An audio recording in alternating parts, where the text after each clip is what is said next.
ready.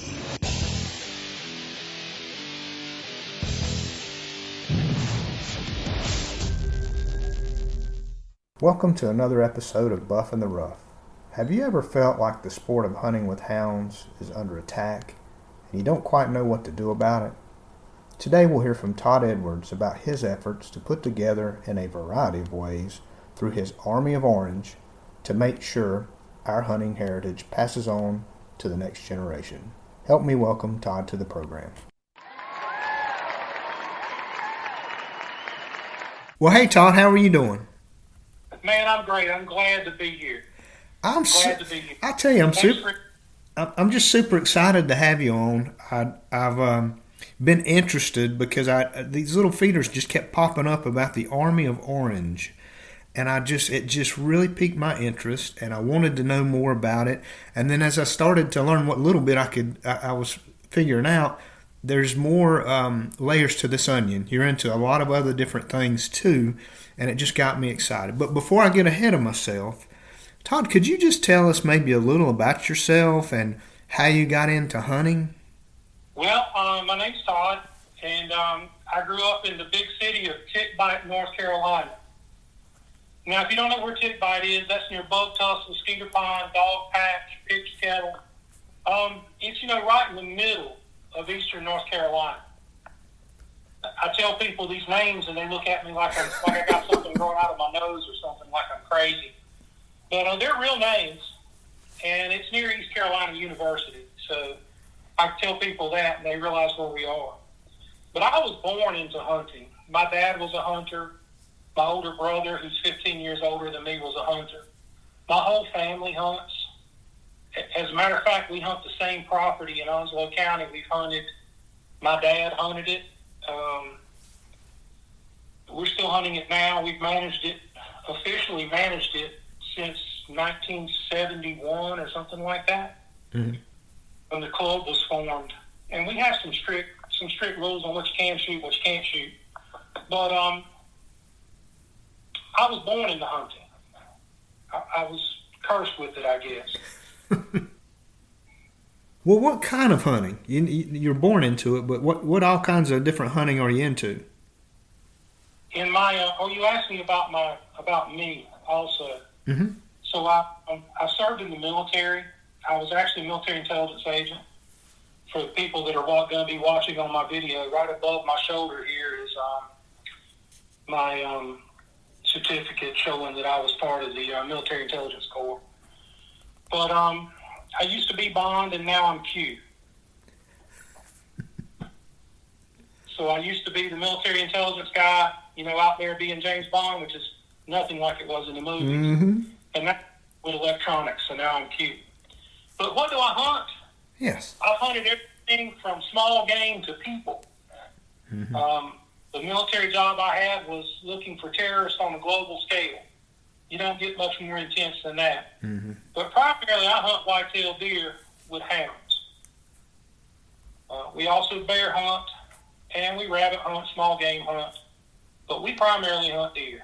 And my whole family is involved in it. Mm-hmm. I have several first cousins that we're the elders of the hunting club now. So we try and set a good example for the younger ones. Mm-hmm. I'm going to ask me another question or get me back on topic. No. Whichever way you want to do it. No, this is all good information. I'm just thinking about hunting with. So you like to hunt with dogs? I mean, so whitetail, bear, rabbit, small game. You're doing everything you do with dogs. Yes and no.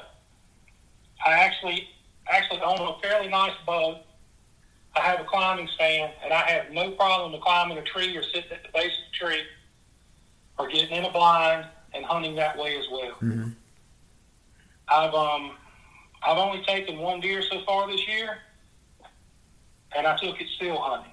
Mm-hmm. So I do it all. Mm-hmm. And that's something that you notice in the Army of Orange, that I actually promote everything.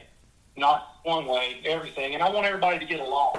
Hating your neighbor is never a good thing. There's nothing ever good comes of it. Well, that's a good segue kind of into my next question. which is, tell me about the Army of Orange. What can you give me just a history lesson on it? Maybe how it came to be, what the purpose is, and just anything else you want to share about it. Well, about 10 years ago, we had a pretty big push trying to ban some types of hunting. And hunters came together from all over the country to a meeting that happened in Virginia. And when I say all over the country, there were trucks there with license plates from California, Arkansas, Louisiana. It was unbelievable, the turnout. And I stood there in the parking lot, and I looked out across the parking lot, and all I saw was orange. It was orange everywhere. Orange hats, orange shirts. It was an entire, and at the time I said, sea of orange. The more I thought about that, I said, we're not fishermen. Well, some of us fish, but we're here because we hunt. Mm-hmm. I said, this looks like an army of orange. And I took out my phone and I created a Facebook page called An Army of Orange. And I decided the "and" was one bridge too far, so we eventually dropped that. Mm-hmm. So it's like-minded individuals, still hunters, dog hunters, anybody that wants to keep the tradition of hunting alive. I call them agitators. They constantly want to stir and cause conflict. And anytime you got a couple of people that want to agree, like a still hunter and a dog hunter that want to get together and agree with each other, they really want to cause grief with that. Personally, I think that we're all being what Stalin used to call useful idiots. The term useful idiot is when you want to push an agenda, you get two groups to argue with each other and destroy each other, and then you do whatever you want to do. So there's many states that allow high fence hunting where you pay them several $1,000s to go in for one day and shoot a tame deer in a pen. Mm-hmm. And if that's what people like, that's great. More power to them. I hope they enjoy it. But I really don't want them doing it here because I like having my 10,000 acres that I can go run dogs on or I can go still hunt on. And I can do it 24 hours a day, 7 days a week, 365 days if I want to, for less than one trip to the deer pen. So it's more of an outdoor lifestyle than it is hunting. But like I told you, I shot one deer this year. Mm-hmm. I've had the opportunity to shoot several. I missed one yesterday, and that was still hunting. I wasn't running dogs, and I think I gave the deer a haircut. I got real close to it, but I missed it. So, did I answer your question? You did. But just another maybe follow up to that. So the reason people would be engaged with the Army of Orange is just to share information and to kind of create that brotherhood of pulling people together, no matter what kind of hunting they're into, to protect hunting rights in their part of the country. That's exactly right. For example, I don't know whether you followed along or not, we have several events posted right now. As a matter of fact, one's taking place tomorrow. It's going to be a half-day hunt down at the Sandhills, and public's invited. I started noticing when we first started up the Army of Orange and a couple other things I got my fingers into, I had people that were wanting to go hunting with dogs. I've never experienced this before. I wish I could do it. And then we had limitations. My family, we own part of our hunting club. We lease part of our hunting club. But it is a hunting club. Mm-hmm. And we have bylaws and rules. And just because my last name's Edwards doesn't mean I get to break the rules. So I couldn't take but one guest. And I'd have 10 or 15 people that wanted to go hunting. Mm-hmm. So we started offering events where we would go to game lands and hunt. We got several houndsmen together that had dogs, and we would try and go to a game land where everything was open. It was deer season, bear season, rabbit season. If it was a game animal, you could take it. We've got an event happening tomorrow. We've got one happening Friday. We've got one happening Saturday. And I think we've got them scheduled into December right now. And we will be scheduling more. I've actually had somebody come from Maine. I had a whole family come from Maine to North Carolina to hunt deer with dogs. Well, take us through like what the day looks like when people come to an event like that. What happens? What happens throughout the day? I can take you through what we did last Saturday. It was an event. Last Saturday, I hunted with Big Dog Hunting Club at Caswell Game Lands. We had a hunt that was sponsored by Fallen Outdoors. So I got up about 3:30 in the morning, got my things together. I had to get tracking collars for the dogs. I had to get the dogs loaded. And I had to drive to the game lands. We use GMRS radios to talk with each other. I say GMRS, they're GMRS and FRS. GMRS requires a license, FRS does not. They use the same frequency. So you got some people that have a license, some people that don't, but it doesn't matter because we can talk to each other. And it's legal. There's a lot of people that use other types of radios. CBs are legal, and then there's some other radios that get into a gray area. But we're using GMRS. So we can talk to each other. So I get up, get the dogs loaded, food, water for the dogs, and I drive an hour and 40 minutes up to Caswell Game Lands in Caswell County. A large group is met there. There were probably 60 or 70 people at this event. Wow. And like I say, we had a sponsor for this event. We had the Fallen Outdoors. So we had a couple of guys, I think there was actually 4 of them, that were handling the dogs. And we set out stander lines. So your standers are in the woods, on stands, where the deer are likely to come, just like you're still hunting. The only difference is we had 10 or 12 dogs on the ground. And in this particular hunt, we had people designated to handle the dogs. So I got to my stand, I set up, and I sat and waited. And I saw a few deer, and I didn't shoot at any. I just enjoyed being out there in the outdoors. Mm-hmm. So we got together, cleaned the deer together. We shared the meat. We shared fellowship. At the end of the day, when it's all said and done, all the deer were cleaned. I called all the kids together and read a book to them. And it's actually a book that I wrote. So we'll talk about the book later. But the kids and the adults all enjoyed it. So then you got to drive home. You got to put the dogs up. When you're done with a day of hunting with dogs, you're 14, 15 hours into it by the time you hang your boots up. By the time you take your boots off, you're 14 or 15 hours into it. Mm-hmm. It's hunting the easy way, I think.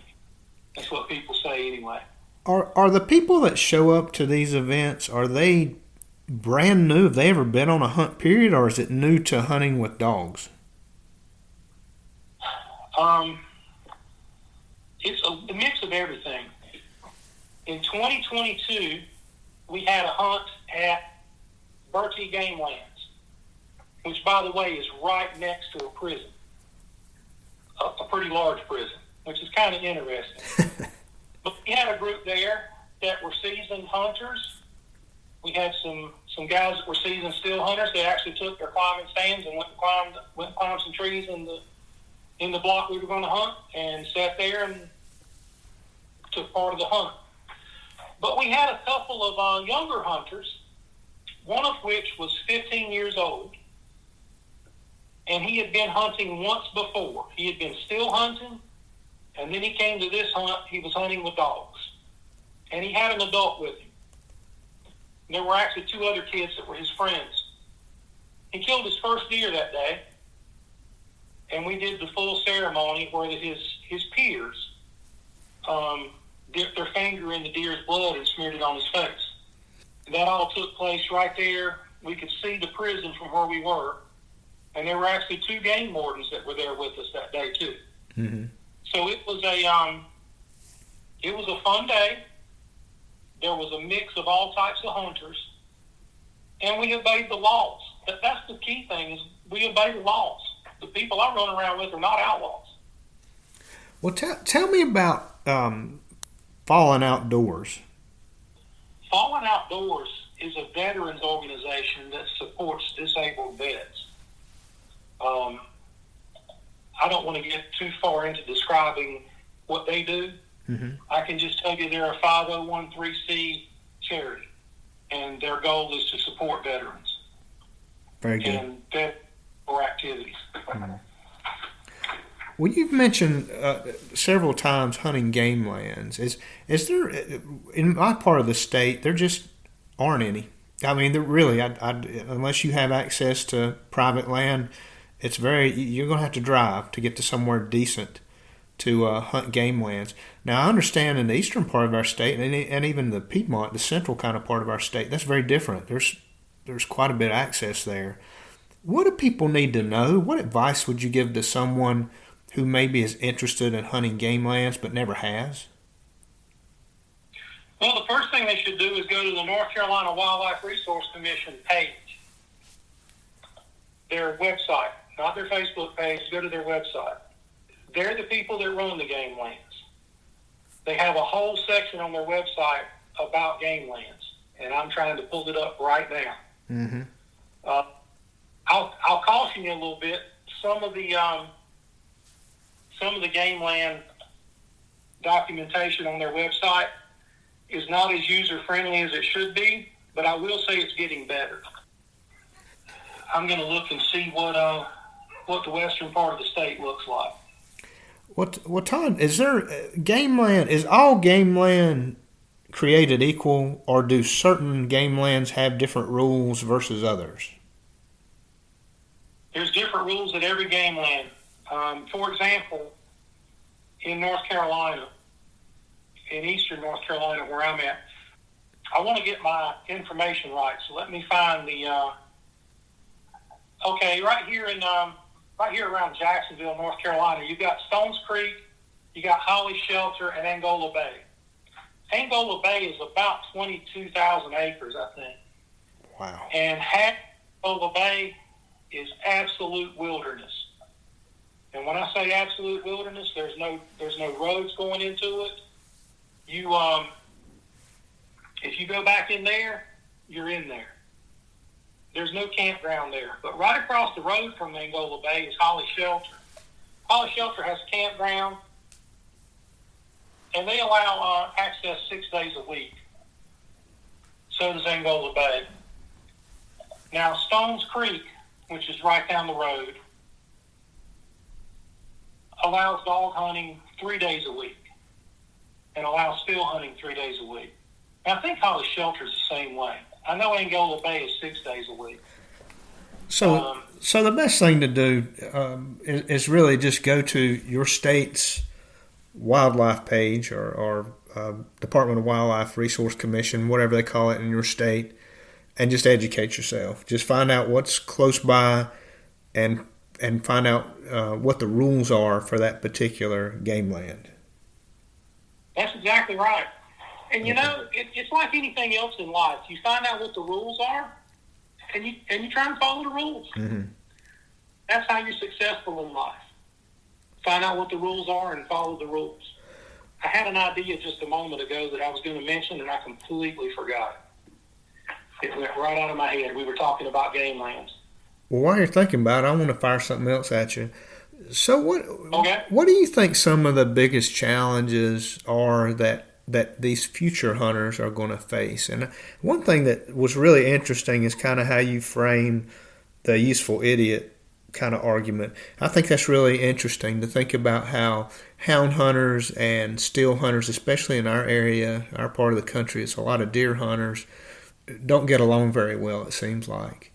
And there's some friction there. But who do you think maybe is the outside force stoking that? Or is there one? You got a couple of different outside forces. One is you got your animal rights activists that don't want any of us to hunt. Recently, there was a protest, and the Army of Orange covered this, by the way, and we're actually helping the guy raise some money for a lawyer. I'm not going to call his name in the podcast, but a young man just outside Tallahassee had someone come to his house, open all of his dog pens, turn all of his dogs loose, and took one of his dogs, had the dog in the car trying to steal it. The interesting thing is this person lost their keys while they were there, so they couldn't leave. They called her on the property with a dog in the car. So I just find it interesting that the day before was a big bear hunting protest in Tallahassee. And I don't know if you know much about Florida's geography, but Florida's got this long peninsula down there. About halfway that peninsula is a city called Clearwater. Yes. And this lady was from Clearwater, but she was all the way up in the panhandle of Florida turning dogs loose. That's not normal behavior, So you've got a group of anti-hunters that would really like for the hunters to fight with each other. They would love it. And then you've got some people that really just want to be the only people in the woods. They don't want anybody to hunt but them. Their way's right. That's the only way you should ever do it, is their way. And they prefer that they just be the only one that hunt. You got different type of hunters. You got people that are trophy hunters. You got people like me that could care less about a antler. I've taken some pretty nice deer. I've got pictures of them online, but that's the only place they exist because I've never got them mounted. Mm-hmm. But some people like that. My dad had a nice deer mounted when I was growing up. It just never really appealed to me. Mm-hmm. And then you got the people that want to make hunting a business. Well, talk about that a little bit. I think that's an interesting angle. So there's some states where you can do what's called a high fence area, where you put up a high fence, you cage your deer, you put out feeders. You basically got tame deer in a large pen. And you got the feeders on a timer. The feeders go off, the deer come to the feeders, and you got a guide sitting there with you telling you, okay, you paid for such and such deer, you can take that one, or that one. And you shoot the deer, and they process it up, and you take it home with you. They'll do your mount, they'll do everything right there. Don't get me wrong. The people that want to do that, that's fine and dandy. But where it's happened, recreational hunting is gone, except public land. Because private land, if you don't own it, which we, like I said, we own some, but if you don't own it and you're leasing it, the high fence area guy can pay you $40 or $50 an acre to lease the land. It's worth it to him because he's making tens of thousands of dollars every time somebody pulls the trigger. So the biggest challenge we're going to face is money. Big money wanting to get into hunting. It's illegal in North Carolina to sell game animals. It never fails. I'll have a bunch of people in the forum. I'll have people in my inbox. I've already got people in my inbox. Hey man, let me get some deer meat from you. I'll pay you for it. No, you won't pay me for it. That's illegal. At least it is in North Carolina. And I know what it was I was going to tell you now. If you want to ask me a follow-up question on that, I'll answer it, or we can jump back to what I was talking about. No, jump. I've got it in front of me. That's okay. Jump back. So you asked me about game lands, about how to know what's going on. Mm-hmm. I'm going to give you an example. Bachelor Bay Game Lands, Bertie, Washington County, is 7-day week entry. There's an area where you can't bear hunt, and it's doe season from October 18th to January 1st. It's what they call the maximum season.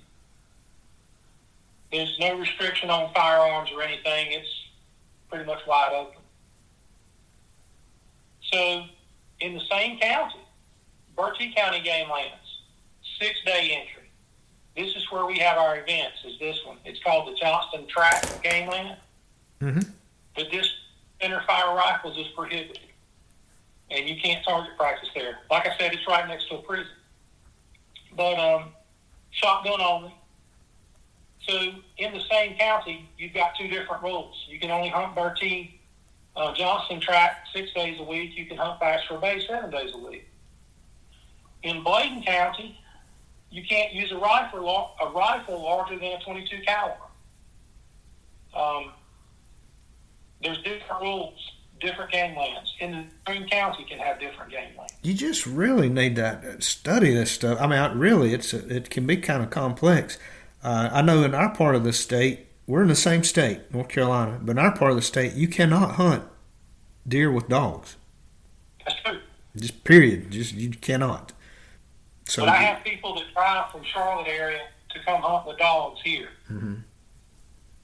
And that's an argument that I have. I have people say, well, I shouldn't have to drive to get away from dogs.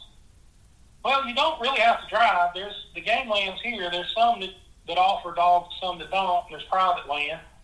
But I got people that are from Gastonia that have deer dogs that drive here to hunt. I made that drive last week.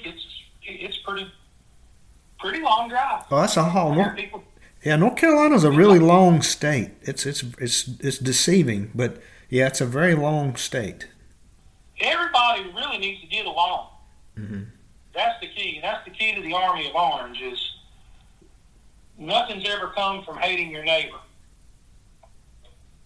So I sent you a link right before we got started of a snippet of something that I wrote back in 2016. And it's a picture that was taken by a friend of mine named Tyler. It's a field trial. And it's where people take their dogs and they take them for competition. This is a big field trial in this area. It supports the local fire department. And on that day, there were 575 trucks. And I forgot how many dogs. But there was a whole bunch of people there. Wow. And I saw this picture. He sent me this picture. He actually sent it to the Army of Orange page. He's one of the admins on the page. And I got a little inspiration from looking at the picture. And I wrote what I call the most plagiarized and the most copied story on Facebook. The full work, 4 pages long. And it's had total several million views. And people just stole it, took my name off of it, put their name on it. It went viral. It's gone viral several times. It's gone viral this year on another page. And I sent him a little message and said, hey, would you mind putting my name on that since I wrote it? But it starts out and says, always remember, when liberty turns to tyranny, the armed citizen still gets to vote. Our hunting brothers in the United States make up the largest private infantry unit in the world, with a sniper corps several million strong. Our bow hunters are some of the best at concealment and can hide and get in close. Our bird hunters only shoot at moving targets. These guys are really skilled with a shotgun. Our rabbit and raccoon hunters go places that many fear to tread. From the thickest briar patch to the deepest swamp, they follow their prey. Houndsmen are literally the cavalry. They know how to coordinate a hunt over large distances and are quite skilled at hitting moving targets with rifles. We might argue and fuss amongst ourselves, but you outsiders best leave us alone. The U.S. hunters as a whole make up the largest standing army on the planet. Many of us are veterans. Sometimes you're not aware of the power you actually possess. And that's the preamble to the writing that I'm talking about. There's a whole lot more about it. Mm-hmm. I even talk about that our four-wheeler cousins, the ones that don't hunt, but they're into off-roading. They're some of the best shade tree mechanics on the world. Mm-hmm. You know, they can fix a busted axle with a stick of gum and a paper clip and get themselves. So, as outdoorsmen, we do a lot, and we have a lot of skills that I didn't realize until I went in the military that everybody didn't grow up like I did. Yeah, you're very fortunate to grow up out in the country and be around hunters and have that. You kind of are, at least a lot of folks kind of in probably our age bracket, grew up kind of feral. You just were turned loose. You just kind of learned stuff. So I'll tell you about another adventure that I went on. You know, you're talking about that you can't hunt deer where you're at with dogs. Mm-hmm. Well, there's very few places left in the country that you can hunt deer with dogs. And that's something that people need to understand. The ones that want to do it need to understand that it's very limited where you can do it, even though around here it seems like everybody does it and you can do it everywhere. That's not the case. So back in 2019, I got a phone call that I could not believe. It was the Idaho Department of Fish and Game and the University of Idaho. They were looking somebody that would be willing to travel to Idaho for a few weeks with a pack of hunting dogs that would run elk. Huh. They were doing a study on elk and trying to get them out of the cornfields. And I told the guy that called me, I said, well, I can tell you right now, my dogs will probably run an elk. I've got a litter of puppies that were just born. If you'll send me some elk legs, I'm sure I can get them to run an elk. By the time we get out there, they'll be running elk. But I'll tell you this, they're not going to run them off. They're going to come right back in the field. And the only way to get them out of the field and keep them out of the field is to shoot them. So I told him that before I ever went and before I ever took the money. So we talked. The governor of Idaho got involved and granted me a special commission that I had permission to run up to 7 dogs on elk and deer in Idaho. So my son and I loaded up. We had a brand new Toyota Tundra. We put the dog box on the Tundra. We loaded up, and we drove from North Carolina to Idaho with a box full of dogs and enough firepower to start a small war. And we went elk hunting with Idaho in Idaho in the 21st century. Hadn't been done before, hadn't been done since. There's 2 people that have legally done it, and that's me and my son. Mm-hmm. So, and it was exactly like I said. We ran them out of the cornfields, and they came right back. I had a vantage point that I watched a young bull elk. He ran out of the cornfield, really ran into me. I was standing on the four-wheeler seat watching him come, and he had a GPS collar on him, so we weren't going to take him. And I jumped off the four-wheeler and ran because I was pretty sure he was going to run into the four-wheeler. Mm-hmm. But he turned at the last minute and shot out into the desert. If you've never been out there, it's interesting. The cornfields are circular because they have an irrigation point in the middle, and the irrigation goes around in a circle, and that's how the crops grow. Hmm. So you can be standing next to a corn stalk and walk 15 feet and be in an arid, open desert because that's where the irrigation stops. It's different. That is all different. I'm gonna say. So I had the vantage point to watch this elk. He comes running out of the cornfield. My dogs are chasing him. They're a ways behind him. Elk are big and elk are fast. It sounded like a horse galloping through the field. But he runs out, runs into the open desert, and I watch him run out towards this mountain. And he banks right, just like a race car. I can see him for a mile or 2 from where I'm at because there's nothing blocking my vision. It's wide open desert. He banks right, turns, runs along the edge of this mountain that's to my right, hooks and comes right back and runs right back in the same cornfield we just ran him out of. I was standing there next to the head of Idaho Fish and Game when that happened. And he looked at me and said, well, you got him on your feet and you got him moving. But he's right back in the cornfield. I said, that's what I told you guys was going to happen 8 months ago when we first started talking about this project. I seen when I was younger, the state biologist, the wildlife biologist, would come and get the kids from the clubhouse at the hunting club because he figured the kids would keep stuff to themselves about where the big deer were and such. They had some GPS collars. There wasn't GPS at the time. It was telemetry collars on the deer, on some of the deer. And there was this great big buck. He was a big buck that stayed right in the middle of the hunting club, almost dead center of the hunting clubs where he lived. We ran him that day with the dogs and ran him. He went way off the club. So the biologist came up that night and took a couple of us, and we went out because we knew the roads. We could tell them where to go and how to get places. But they figured we wouldn't tell everybody else where the deer was, and maybe their deer wouldn't get killed. Mm-hmm. So that big buck that had been run that day and run way off the club and ran into a couple other clubs, he was back by nightfall, back in where he lived. Mm-hmm. So he was right back home.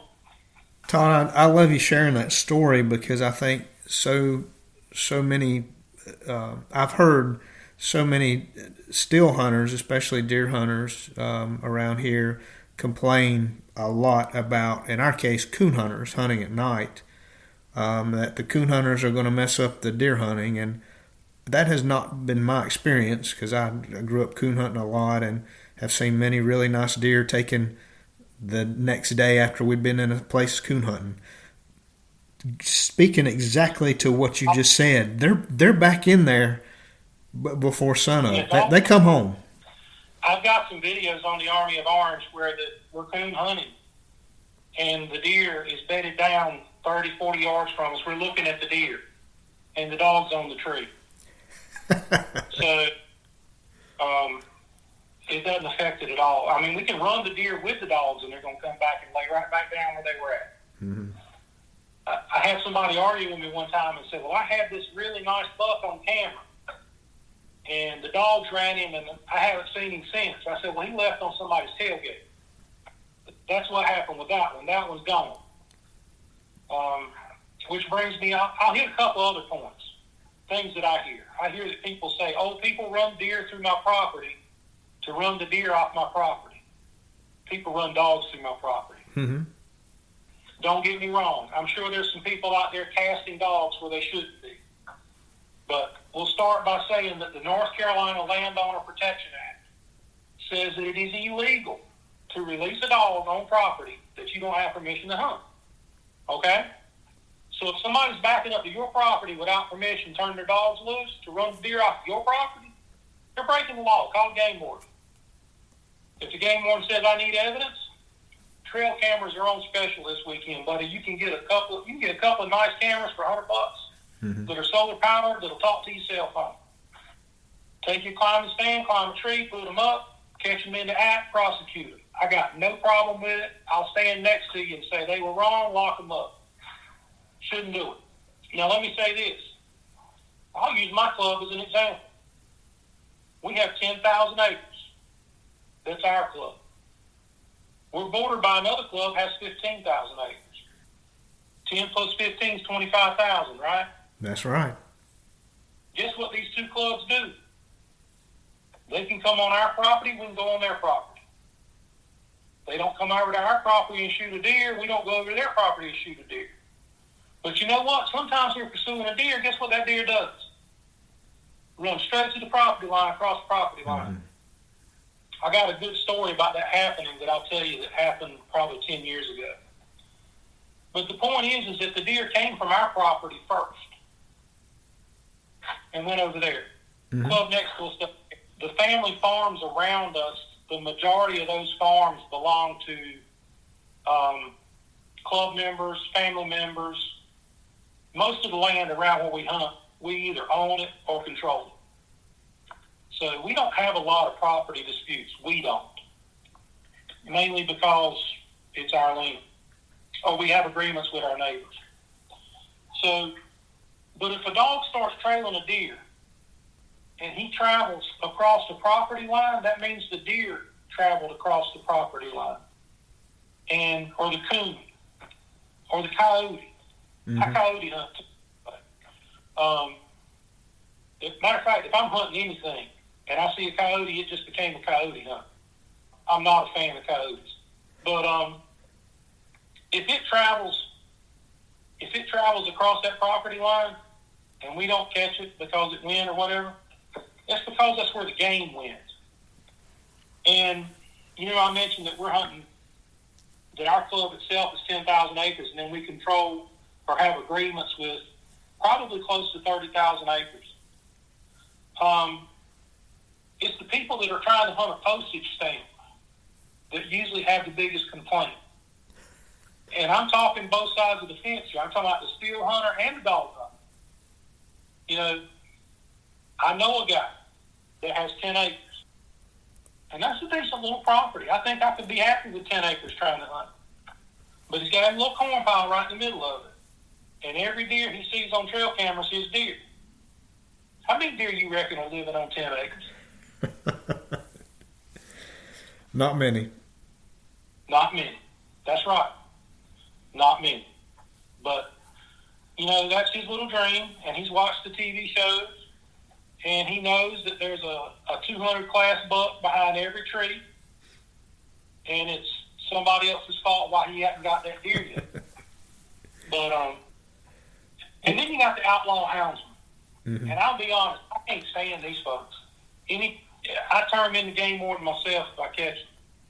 These are the guys that lease 5 acres in a block of 500 acres, right? And they turn the dogs loose on their 5 acres and then run the whole block. They go sit on the public road all the way around the block and run the whole block. Yeah, it'd make me crazy. Right. Yeah, it'd make me crazy too. That's not right. No. I mean, but the sad thing is it's not illegal. Mm-hmm. And that's something I'd really like to figure out how to make illegal, Sam, because it's not right. Mm-hmm. And you want to talk about making your neighbors mad. I get it. If the people that own that other 500 acres are trying to hunt, they're trying to steal hunt, you dead wrong doing that. Well, Todd, I've got some good friends in Virginia that I coon hunt with and worked with over the years, and they've sent me some very disturbing news in the past couple of weeks about this same kind of I don't know if it's an argument or a push or there's landowners that are very motivated in Virginia to keep dog hunters off of their property because they've had so many bad experiences with what I believe you're describing, which are the kind of outlaw hunters that are, everybody carries a cell phone today. So they've caught so many of them being rude to the landowners, and it's as much as my heart breaks for the houndsmen, the true houndsmen in the sport that are doing it the right way. Boy, it doesn't take many bad apples to just really ruin it. And I feel for them because I think they're going to lose a lot of their rights up there. Yeah, we're going to lose a lot of rights everywhere if people don't behave. Yeah. Well, Todd, let me ask you another question before I forget. You mentioned earlier that you were at a hunt, and I think it was maybe the one put on by the Fallen Outdoors group for the veterans.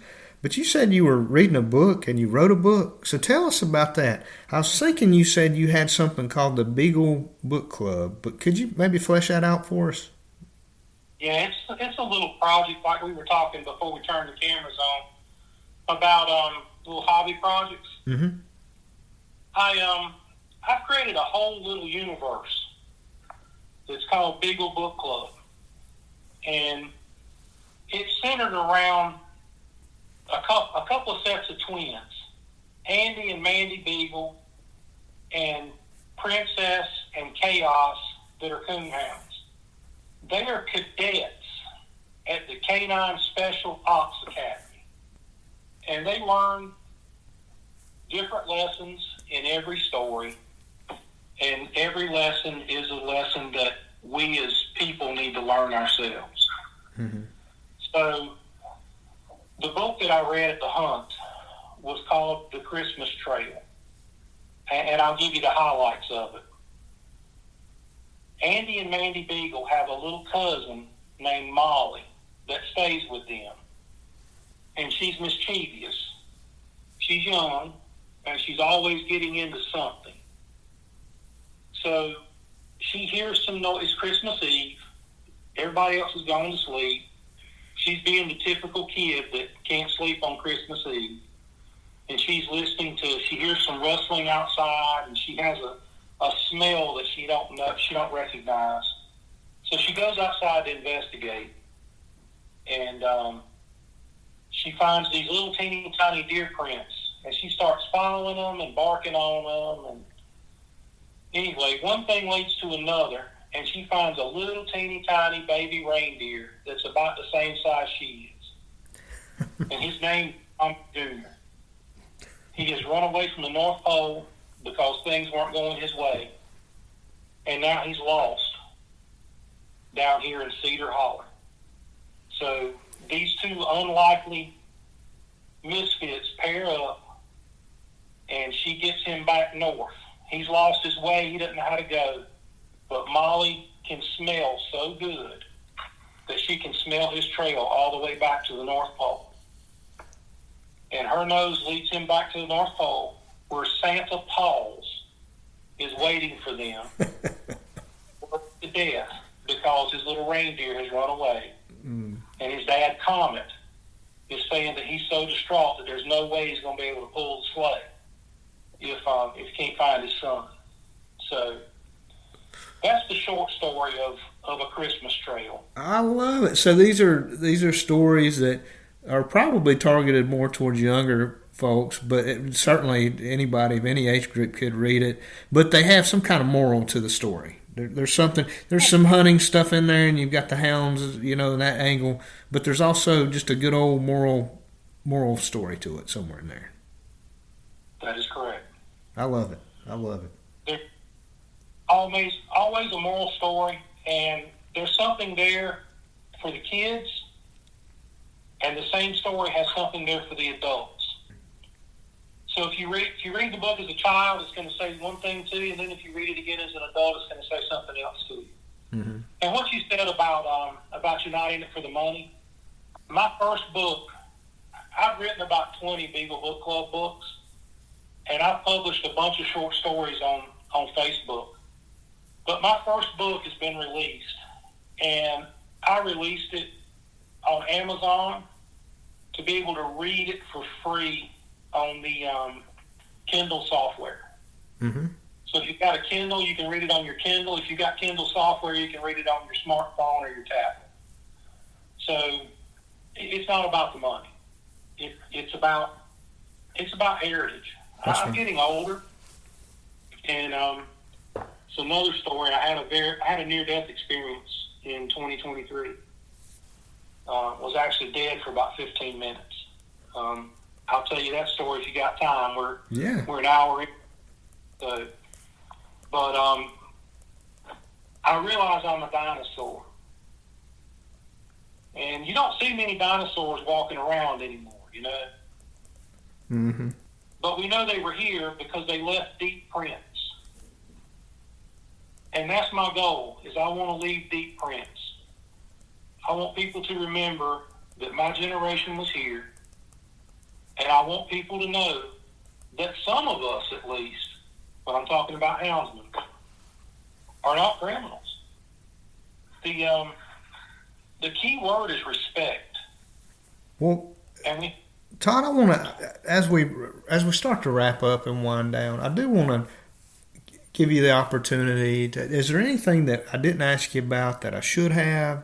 Anything else you want to cover or promote that we haven't talked about so far? Well, I'm sure I'll think of something after we hang up. Well, it's the magic of editing. We can have something later. But a concern of mine is that I feel like what I'm seeing in the hunting world is a move towards this becoming kind of a rich man's sport, a rich man's game. And I'm talking across the board from anything from what used to be really cheap to get into, like rabbit hunting. Just getting a couple beagles, you can get beagles for $50 or something. People just give them to you. Boy, it is very different today versus when I was a kid. And deer hunting, we didn't even have deer hunters around here when I was a kid. That's just not what was popular. I've seen coon hunting just climb up to be one of the most popular things I've ever seen, like back in the 80s, 70s and 80s around here, and just really is fundamentally very different today. Back then, people cared more about a good hide dog because the hide prices were so good. A lot of people supplemented their family income with a good coon dog, and the hide market collapsed, and everything kind of changed, and it went more to a competition style dog, and the money's made instead of providing hides. It's made, winning truck hunts and side by sides. It's just, but to get in these things, you're talking $1,000 entry fees or more to go to a hunt. So I fear that the day when just a good old country kid like me had those dreams of going and getting an old hound from down the road and having a chance to go compete and do well, is just not going to work out very well in the future for kids, because you're going to have money to go get the right kind of dog to compete in the future. And then it's the hunting access to hunting land. And where we are in North Carolina, on this side of the state, buddy, I'm telling you, I want to put up a sign that says we're full as people are driving into the state. Because, man, everybody post-COVID started moving to North Carolina, it seemed like. We were one of the top 3 states, maybe still, where people were transplanting and coming here. And, boy, you talk about a lot of little family farms around me, gone, turned into housing developments. And so a lot of the local hunting land is just gone. We're going to have to start really joining clubs to have a place to hunt. Right. Again, that's money. That's money that you didn't have to have when I was a kid. You just talked to the local hunter, and he wanted to get rid of the nuisance kind of critters anyway, for eating his crops or tearing his corn down or whatever they were getting into.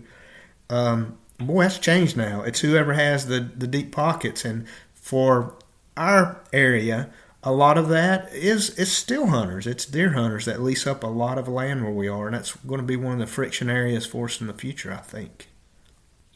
Right. Well, let me tell you this. I've been to other states. I've been to the big states. I've been to the big public land states like Idaho and Utah.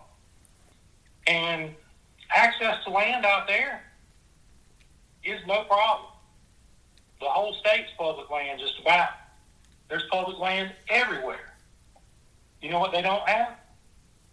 What's big that? Game tag. Huh. You got to get a game tag. And, when I suggested, well, why don't you just shoot the elk? If the elk herd's so big it's causing you trouble, why don't you take them? The animal rights activists are so embedded in their fish and game out there, they don't even want you to hunt at all. Mm-hmm.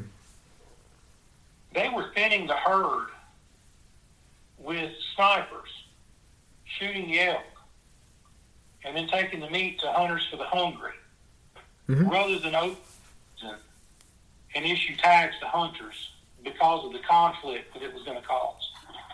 So they were killing the elk in secret, basically. And it's been several years now, so I don't think they'll be too mad with me for saying that. But, that's what they were doing. They could have solved their problem with hunters. But, no, they didn't want to do that. Nah. So that's coming this way, too. Yeah. I sort of hit on it with the bear hunt protest in Florida, and it's coming this way. Mm-hmm. But those folks are so embedded in the fish and game that it's they've got plenty of land to hunt but no ability. Mm-hmm. If that even makes sense. Well, Todd, as we wrap up, let's kind of end on this. We'll try to be as positive as we can. What advice would you give to a youngster that's interested in the outdoors, interested in hunting, and in particular hunting with hounds? What kind of advice would you give them? Well, number one, go to BeagleBookClub.com and read those stories. Won't cost you anything. Go read them. Go watch the videos. You'll learn something. But what advice would I give them? Be respectful. Listen to your elders.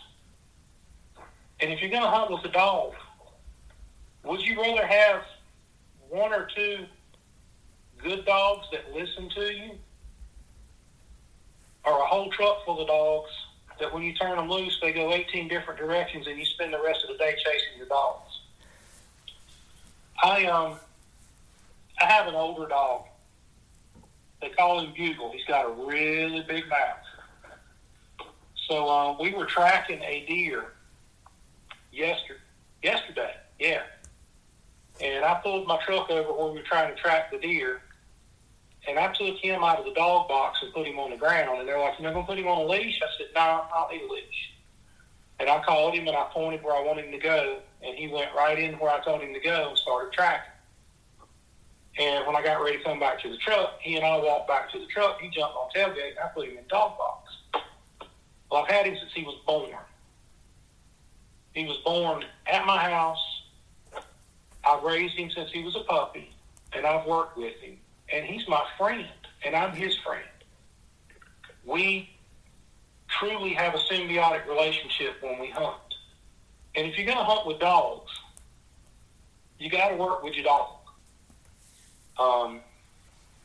Good dogs aren't bought. They're made. And I won't even say that I've got good dogs. Mm-hmm. I'll say I got mediocre dogs. But they're fun to me. Mm-hmm. You know? But the main thing is going to be respect. That's it. Be respectful. Listen to your elders. Get good dogs. I'm with you. If you have a bunch of bad dogs that don't listen, you end up dog hunting more than you're hunting whatever it is you're trying to hunt, whether it's deer or coyotes or rabbits. But work with your neighbors. Mm-hmm. Never come. I hear people all the time say, "Well, my neighbor did this. What should I do?" We should go over and have a conversation with your neighbor. That's what you should do. And it shouldn't be, your conversation shouldn't be fussing and cussing. That's right. Maybe show up with a pie or cake or some food and say, "Hey, man, let's sit down and talk. Let's go to the diner." So many problems could be solved with a piece of pie. I mean, really. But people want to disrespect each other. And then egos get involved. Oh, yes. If I could give one person some advice, do something you love. And if that involves hunting with a hound, and you're going to start getting your hound, work with your dog. Mm-hmm. Let your dog know what his name is. Your dog should be glad to see you. I love it. Sage advice, Todd. Well, listen, folks won't know this, but I appreciate you taking time out the night before Thanksgiving. So I wish you a happy Thanksgiving tomorrow, too, and hope you have a big time with your family and friends. But, Todd, thank you so much for sharing your wisdom and a little bit about yourself and what you're into. And for folks listening, please go check out the Army of Orange as well as the Beagle Book Club. Yeah, I'm also, my personal page is Tick Bite NC. Tick Bite NC. There's no K in Tick Bite. That's just the way it's spelled. TICBITE. You'll find more personal stories about me there, and you'll find Beagle Book Club stories there. Okay. Tick Bite, a little piece of land that's between the Contentnia Creek and the Neuse River. It's a little peninsula back up in there. It's a swamp.